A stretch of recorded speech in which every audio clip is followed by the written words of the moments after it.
Good morning, this is Robert with Pioneer Smokehouses, and today we're going to do two things. We're going to talk a little bit about the Bradley Anolog Electric Smoker, and we're also going to do some smoked cream cheese while we talk about that.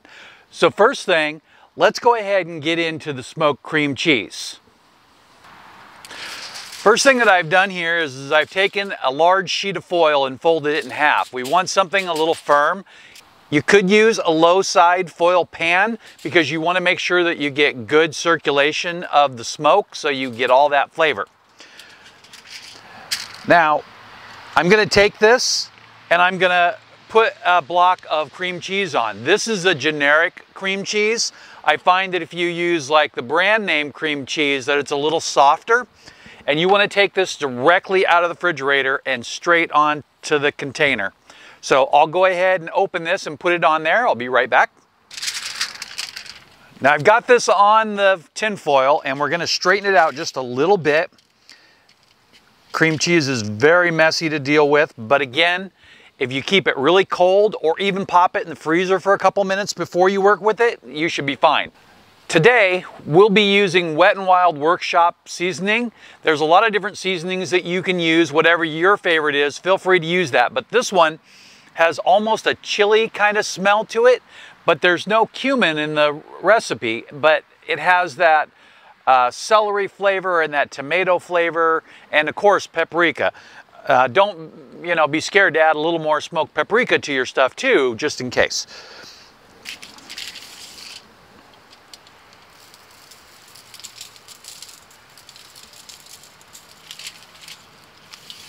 Now I'm going to spread this lightly on all sides.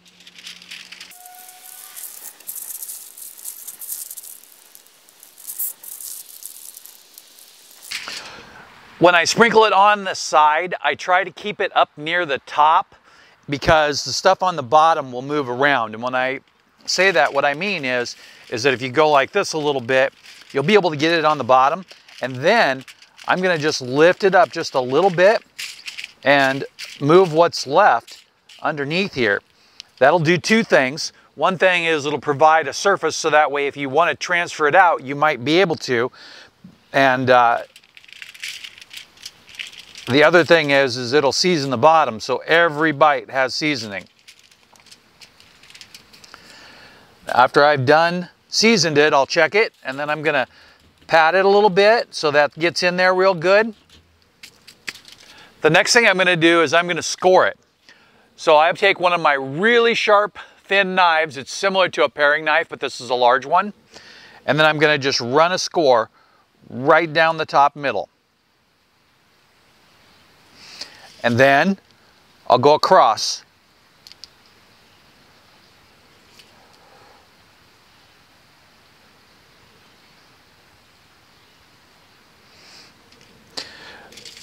The reason I'm doing this is because it's kind of like a control cut for concrete. I want to know where it's going to crack because it will crack.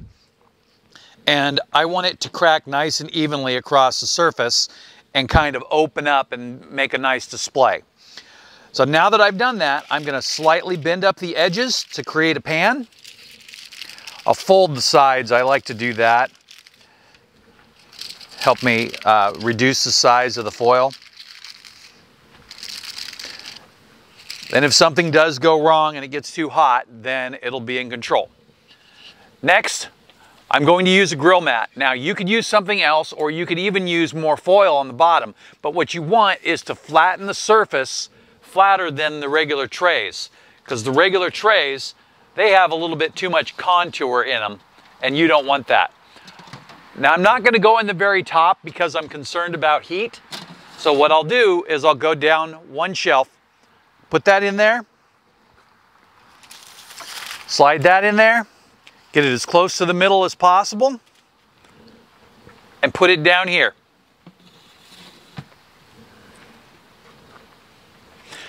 If you have foil in your smoker as a drip tray, you don't need that. I'm going to go ahead and close this, and then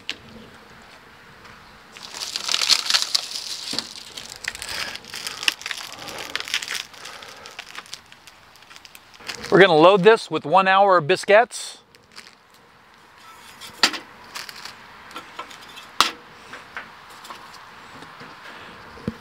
And then we'll put 2 spacers in.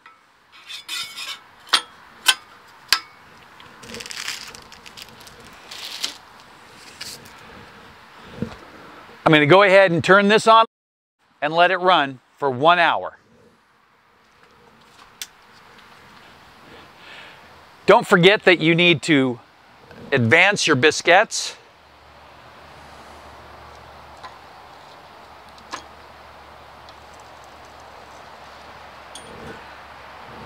Pop my head in, take a look. I need to advance 1 more.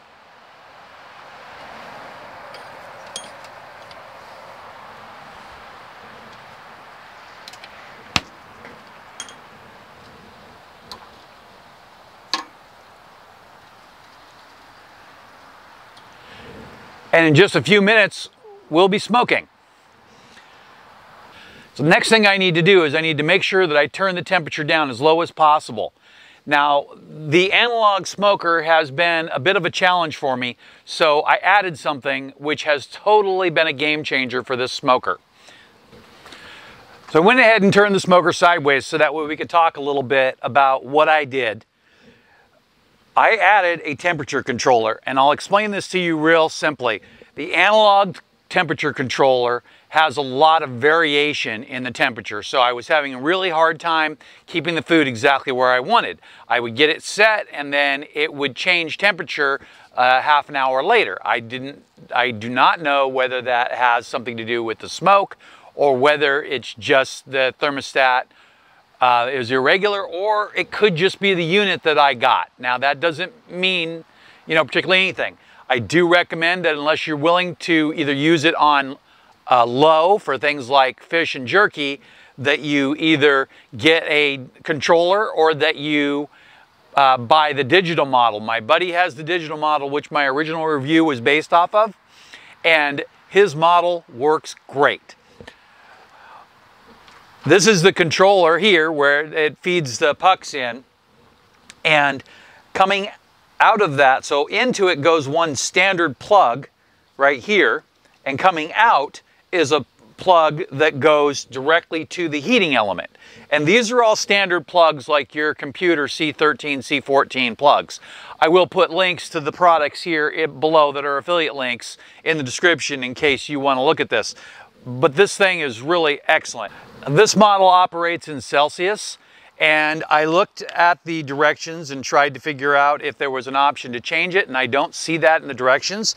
There is step-by-step instructions in a flowchart pattern to show you how to program everything, and also temperature calibration, and then a reset ability. So if you do all of it and you mess it up, just reset it and start all over again. I find that sometimes it's easier to reset one of these electronic devices, especially when dealing with temperature, and start from the beginning without having any major hiccups. That way, you just step by step on the directions again. So I don't know if you can see this, but I'll pop a picture up here real quick of a close-up of this unit, and there is a blue light on it, and that means that it is on. That means it is channeling power from here into here. Now, it's set on Celsius, and if you don't know how to convert the Celsius, most thermometers have both Celsius and Fahrenheit on them.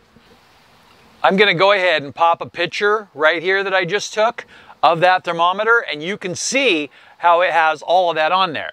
Now, we want to keep this as low as possible. So I have 2 options here. I can unplug it, or I can just change the settings. I'm going to go ahead and change the settings for our example here. And to do this, I'm going to go one at a time and lower them. The top one is your starting temperature, so it is the lower one. Press set, and then I'm going to lower it down.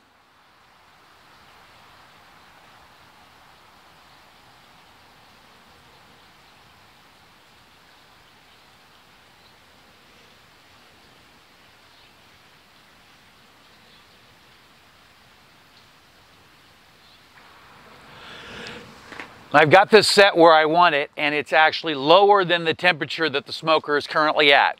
So I'm going to go ahead and put that up here real quick, and then you'll have a good idea of where I set it. So you can see that the start temperature is set at 39.9 Celsius, which is roughly 110 degrees. And then the other one is 40.6. So it will start when the temperature gets down under 40 degrees and then just run just to get it above 40 degrees. And then there is a little bit of thermal runaway, so it will go up to probably 41 Celsius or almost 42. So if you want to disconnect the main heating element and just run it without it all the time, you can do that by unplugging that.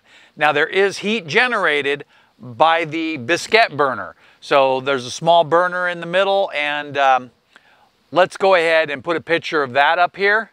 And what that does is as the biscuit comes out, it will burn that. So it will be generating heat. We should start seeing smoke anytime now from that, but the heat is just enough to keep those burning consistently. This is a well-insulated unit, and so that amount of heat will add up. So if you're trying to do something like cold smoked cheese or something like that, you'll have to watch it really closely. I'm going to go ahead and move this unit back to the front again. So everything appears to be running good. I opened the door and let a little bit of that smoke out and a little bit of the heat out, which was my bigger concern. I didn't really want to let the smoke out, but that way I got that picture there that I generated for you. But it is smoking now, and I'll cover this really quick. I added this on the top. It's just sitting here flat, and I'll show you. It's just a takeoff flange duct, and we can just set that right on the top. Now, it's not as important with the smoker raised like this, but when you have a smoker down near the ground, the smoke is just always getting in your face, and it's not like aesthetics, it's just for convenience. So you don't need to have that on there. I just like to do it. That way I can keep the smoke away from my face when I'm working with it. And once you open the door, of course, all that smoke's going to pile out and hit you right in the face anyway. So I kind of like to stand back when I open my smokers and let them vent just a second and then get in there and do what I'm going to do as fast as possible, of course.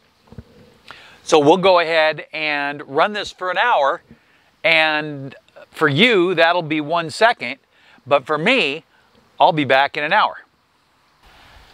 I checked it after 1 hour and it wasn't quite ready, so I went ahead and added another 40 minutes of smoke to it, and now it looks a lot better.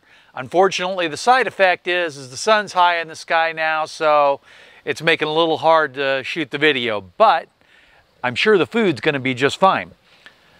First thing I'm going to do is I'm going to grab this just because it has creeped up to about 175 degrees. And a lot of that has to do with environmental temperature, but also it's just slowly building up heat. And that is one of the downsides to having a well-insulated smoker during the summer. During the winter, it is just an amazing benefit. But right now, that's not the case. And when you're smoking any kind of cheese, whether it be cream cheese or just regular cheese, you will see that. Now, there's still just a little bit of smoke left in this. You can see it coming out there, but not a lot.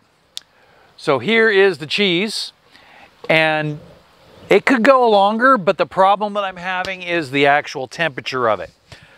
So let's go ahead and take a close look there. I'm actually going to just bring that up to the camera, only because I left my phone in the house. Let's hold that right there. And then you can get a really good look at that.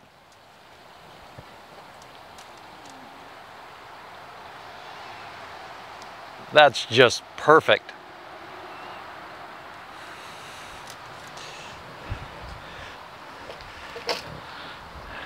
Now what I like to do is I like to let it sit for about 10 or 15 minutes to firm up a little bit. And depending on whether I want to serve it hot or not, depends on whether I put it in the fridge.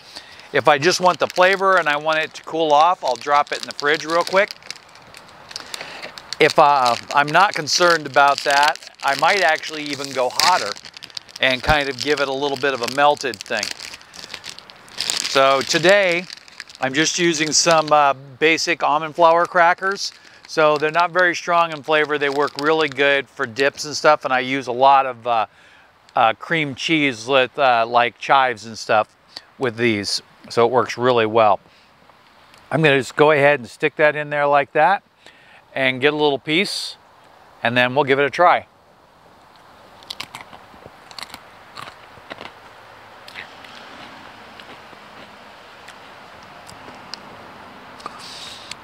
So the smoke tastes great in there. It's just a light, subtle taste, but the seasoning is just amazing. It just has this tomatoey, chili kind of reminiscent taste to it.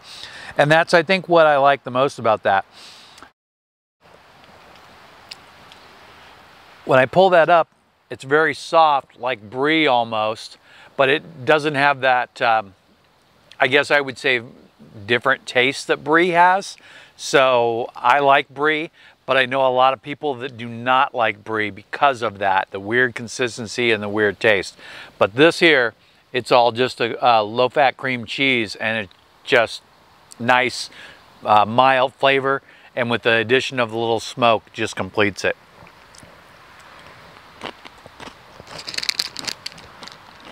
I'll eat the rest of that after I turn the camera off. So I want to come back to this because this video is not to focus mainly on the cheese.